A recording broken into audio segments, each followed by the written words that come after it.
Wow, not a lot of people saw this one coming. But Elon Musk just went out there and took a 9.2% stake in the company Twitter. And let me tell you, this is such good news for this company. I hope it's good news for our First Amendment. We're going to get into all of it and whether or not Twitter is actually worth buying as it skyrockets now, up 30% on the news of Elon Musk taking that stake. Quick reminder, everyone, we are brought to you today in part by LegacyPMInvestments.com. Legacy Precious Metals. There has never been a better time to invest in precious metals than right now. So go to LegacyPMInvestments.com for more. And wow, this is really, really incredible. Again, catching everyone sort of by surprise. I mean, he's been talking about it. You know, he's been tweeting about it. He's got like 80 million Twitter followers. I've joked that he's single-handedly kept the company going, right? Because he's the most interesting Twitter account seemingly out there. Well, of course, other than, you know, what we've been seeing with Ukraine. And, you know, somebody said to me the other night that they're on Twitter now just because they want to make sure that Zelensky is okay every day. So, you know, that aside, Elon Musk has been pretty entertaining and he's been pretty outspoken on Twitter. In fact, he's said a number of things quite recently. He took a poll, I believe. Let me double check his Elon Musk have 80 million followers? Maybe I have that exaggerated. Maybe it was 80 million people that actually did answer his tweet. But anyway, I'm right. 80.2 million followers. Okay, that's pretty impressive. So the guy's got a big Twitter account, shall we say.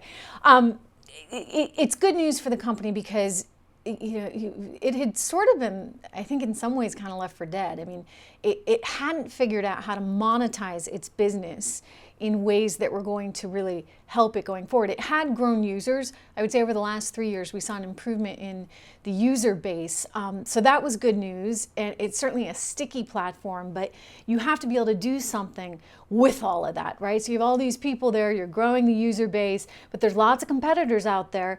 And if you're not able to properly monetize the company, then it becomes very challenging. Anyway, so he was tweeting like over the last couple of weeks, hey, you know, should there be another platform? Do you think that Twitter really embraces free speech? So we got everybody kind of worked up. And then lo and behold, it turns out that it was, I believe, on March 14th that he made the purchase. So that means that was what, about 2 weeks ago? Shares are up 50% since then. I think he bought it for just about $3 billion.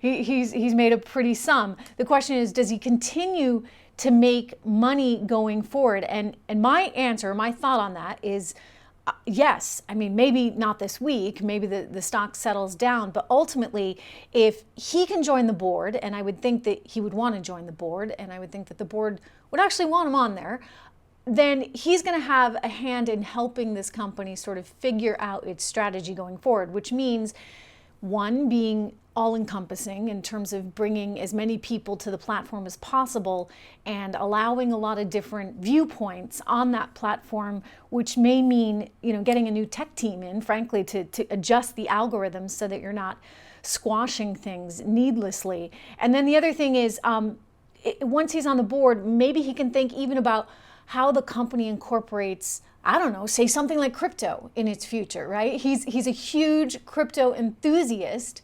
So maybe there's a play in this Twitter space, again, as it comes to monetize its user base to incorporate crypto. And then the other thing that I'd be thinking about, I know we don't necessarily want to think this, but maybe there's a play here to sell the company ultimately to a private equity firm or to maybe a bigger tech firm, or hey, maybe even like a PayPal that would be able to work in some of that crypto stuff. Now, I'm just talking theoretically. I don't want to get too ahead of ourselves because right now I think we should all be sort of excited. I'm excited that Elon Musk is coming to Twitter because I see him as kind of, well, just a revolutionary. He's a smart, brilliant guy, irreverent guy. He recognizes the insanity that's out there right now. Hey, Jack Dorsey even recognizes it. In fact, he was quoted today as saying, you know, he feels bad that he's kind of created this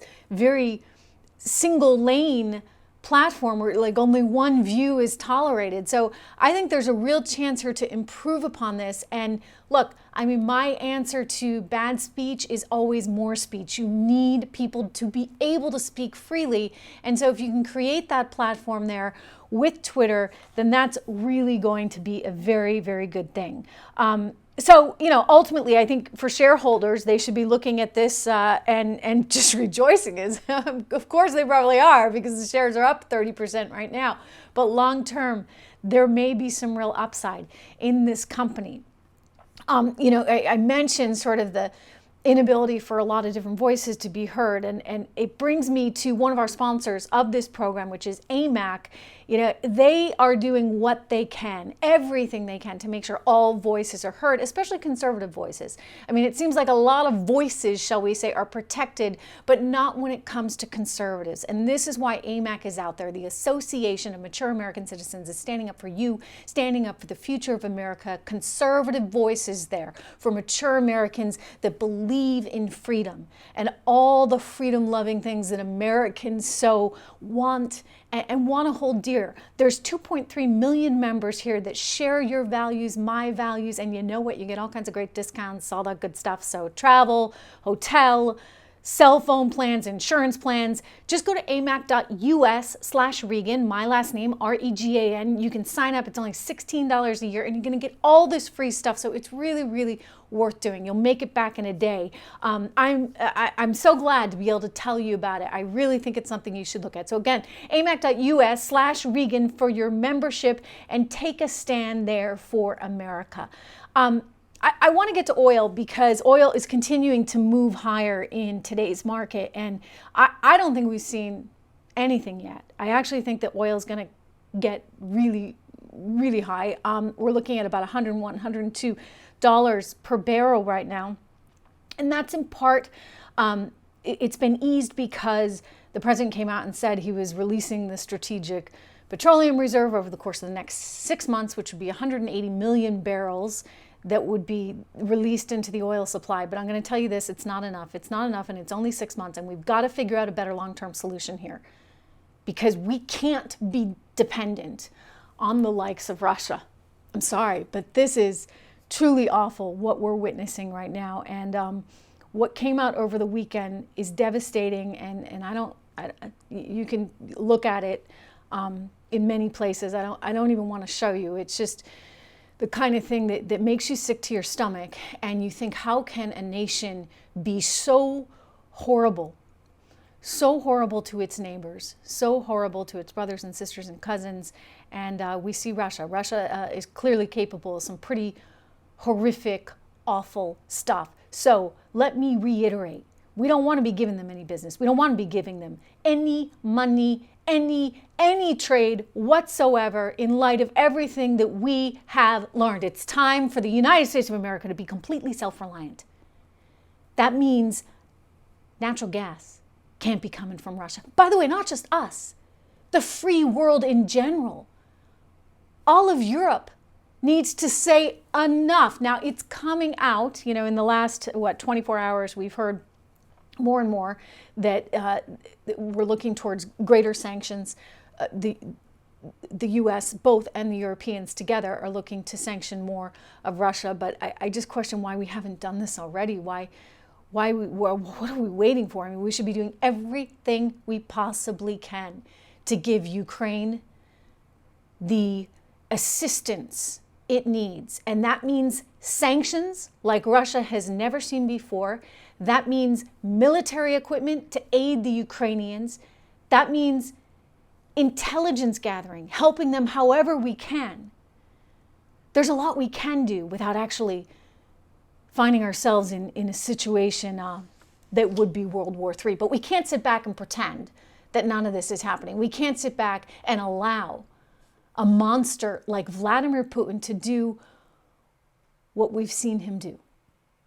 Meanwhile, oil, that's why I say you haven't seen anything yet. I mean, if you want to play this one, the commodities fund is the way to go, because there's no way that oil is going to go down anytime in the near future. In fact, as we go into summer months, I would anticipate it's going to go higher and higher and higher. The refining capacity changes in the summer, and there's additional things that need to be done to the oil in order to get it into gas tanks, and so that's going to be problematic. It comes at the same time when you have sort of in the driving season, right? Summer driving season, and it's all happening as the entire world just reacts with horror to Russia. So as more and more people and more countries, hopefully more and more countries, I'd like to see more and more countries shut Russia off, that means less of a supply out there that would drive up, of course, the price of oil. So it's so important that we start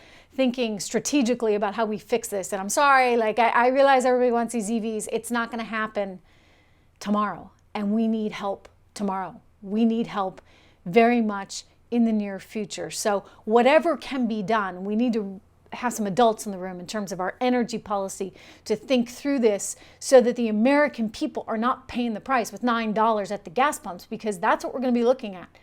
And the answer is not giving them $800 in Maine or $300 in California, or saying, okay, we're going to forgive the 25 cents per gallon tax in Connecticut. No, the answer is having a long-term plan, a real solution to make sure that we have energy for as long as we need it, for as many people as we need it.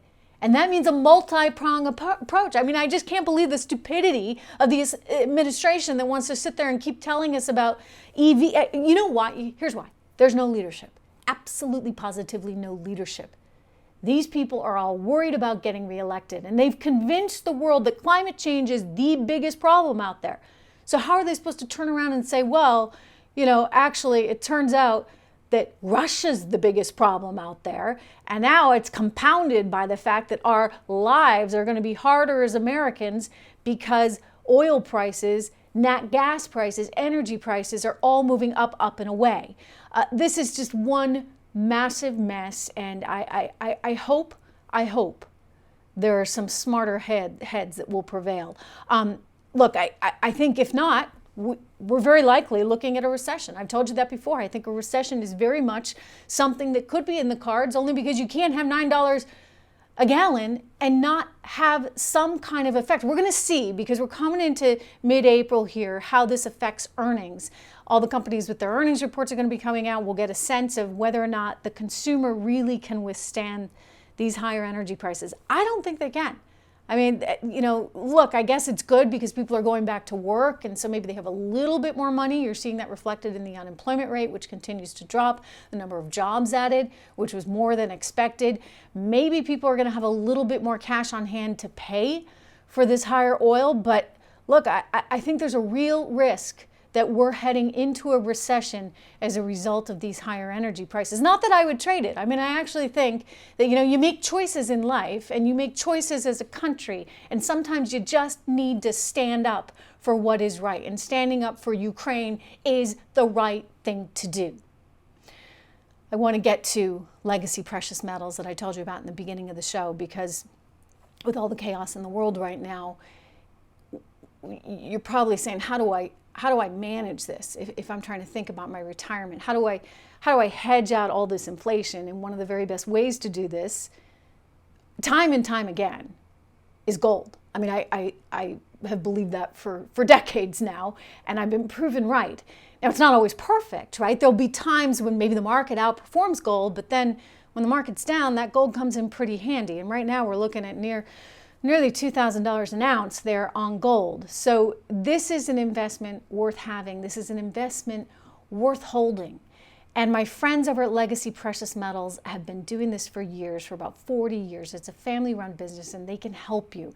So I want to give you their number, 1-866-589-0560, 1-866-589-0560, legacypminvestments.com. Charles Thorngren, he runs the company. He was just on the show the other day. Really wonderful group of people that can assist you as you try and figure out how you're going to hedge out your future, how you're going to hedge out inflation, because you're getting it one way or the other.